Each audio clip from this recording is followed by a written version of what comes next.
بسم اللہ الرحمن الرحیم۔ السلام علیکم ناظرین۔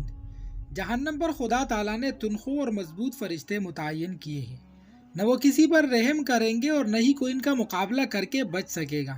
یہ فرشتے کسی بات میں خدا تعالیٰ کی ذرا سی بھی نافرمانی نہیں کرتے ہیں۔ اللہ تعالیٰ ان کو جو حکم دیتا ہے اس کو فوراً بجا لاتے ہیں۔ سوال یہ ہے کہ کیا کوئی جنت یا جہنم میں داخل ہونے کے بعد باہر آ سکے گا؟ اور جہنم میں رہنے والا آخری مسلمان کون ہوگا؟ کیسے وہ جہنم سے باہر آئے گا؟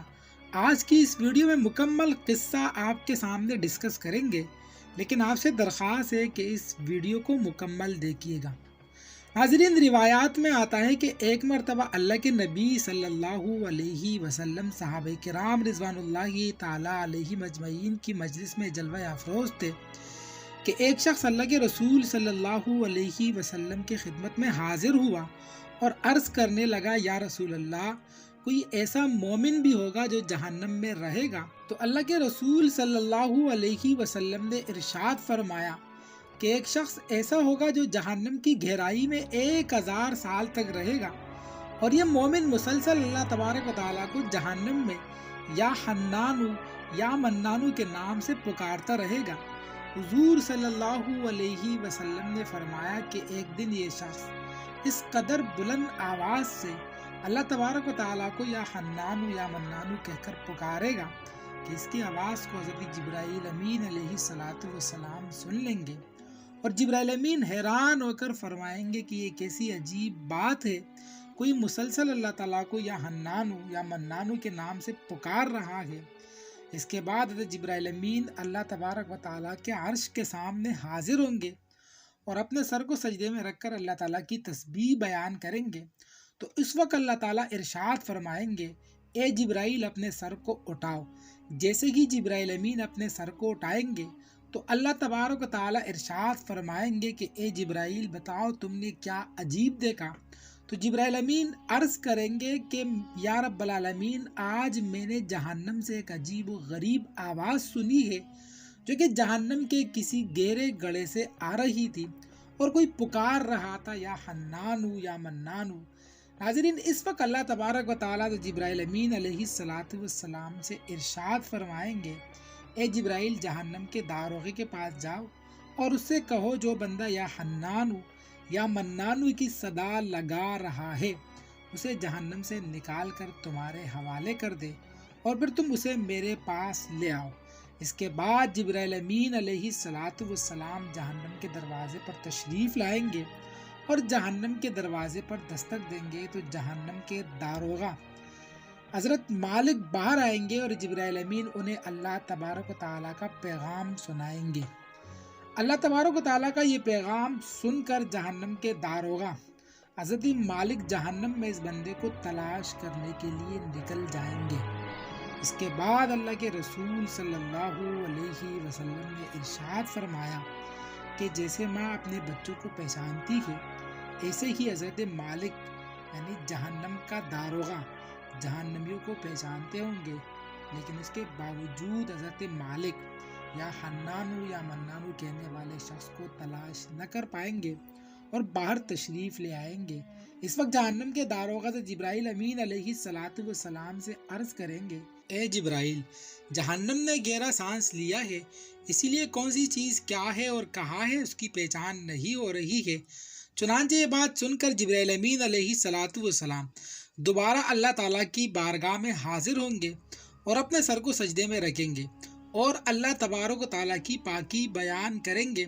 تو اللہ تعالیٰ جبرائیل امین سے فرمائے گا، اے جبرائیل اپنے ساتھ اس شخص کو کیوں نہیں لائے؟ ناظرین، اس کے جواب میں حضرت جبرائیل امین علیہ السلام اللہ کے حضور عرض کریں گے، یا رب العالمین، داروغہ جہنم حضرت مالک نے بھی معذرت کر لی ہے۔ وہ کہتے ہیں کہ جہنم نے گہرا سانس لیا ہے جس کی وجہ سے پتھر، لوہے اور انسان کے درمیان کوئی فرق نہیں بچا، یہ سب جل کر کوئلہ بن چکے ہیں اور کسی چیز کی پہچان نہیں ہو رہی ہے۔ تو اللہ تبارک و تعالیٰ ارشاد فرمائے گا، جبرائیل امین جہنم کے داروغے مالک سے جا کر کہو کہ میرا بندہ جہنم کے فلاں گڑھے کے فلاں کونے میں اس حالت میں پڑا ہے۔ چنانچہ جبرائیل امین علیہ السلام اللہ تعالیٰ کے حکم کے مطابق جہنم کے دروازے پر دوبارہ جائیں گے اور حضرت مالک کو یا حنانو یا منانو کی صدا لگانے والے شخص کا پتہ بتائیں گے۔ چنانچہ حضرت مالک جہنم کے اندر دوبارہ جائیں گے اور اس مقام پر جا کر دیکھیں گے کہ ایک شخص ہے جس کے پاؤں اس کی پیشانی کے ساتھ بندھے ہوئے ہیں اور اس کے ہاتھ گردن کے ساتھ بندھے ہوئے ہیں، اور جہنم کے سانپ اور بچھو اس کے ساتھ لپٹے ہوئے ہیں۔ چنانچہ حضرت مالک اس کو وہاں سے نکال کر حضرت جبرائیل امین علیہ السلام کے حوالے کر دیں گے۔ ناظرین، حضرت جبرائیل امین علیہ السلام اس شخص کو لے کر اللہ تبارک و تعالیٰ کے حضور حاضر ہوں گے اور اپنے سر کو سجدے میں رکھیں گے۔ اس وقت اللہ تبارک و تعالیٰ جبرائیل امین سے فرمائے گا، اے جبرائیل اپنے سر کو اٹھاؤ، تو جبرائیل امین اپنے سر کو اٹھائیں گے۔ اس کے بعد اللہ تبارک و تعالیٰ اس آدمی سے مخاطب ہو کر فرمائے گا، اے بندے، کیا میں نے تجھے بہترین تخلیق نہیں کیا؟ کیا میں نے تیری طرف رسول نہیں بھیجے تھے؟ کیا میرے رسولوں نے تمہیں میری کتاب نہیں سنائی تھی؟ اور کیا میرے رسولوں نے تجھے نیکی کا حکم نہیں دیا تھا اور تجھے برائی سے منع نہیں کیا تھا؟ ناظرین، وہ شخص اللہ تبارک و تعالیٰ کی بارگاہ میں اپنی ساری باتوں کا اقرار کرے گا اور اپنے تمام گناہوں کا اعتراف کرے گا، اور اللہ تبارک و تعالیٰ کے حضور عرض کرے گا، یا رب العالمین، تو نے میری بہترین تخلیق فرمائی اور تیرے رسول بھی تشریف لائے اور انہوں نے تیرے احکام بھی سنائے، تو اللہ تبارک و تعالیٰ اس بندے سے ارشاد فرمائے گا، پھر تو نے فلاں فلاں گناہ کیوں کیا؟ وہ شخص اللہ تبارک و تعالیٰ کی بارگاہ میں عرض کرے گا، یا رب العالمین، میں نے اپنی جان پر ظلم کیا جس کی وجہ سے مجھے جہنم میں ڈال دیا گیا۔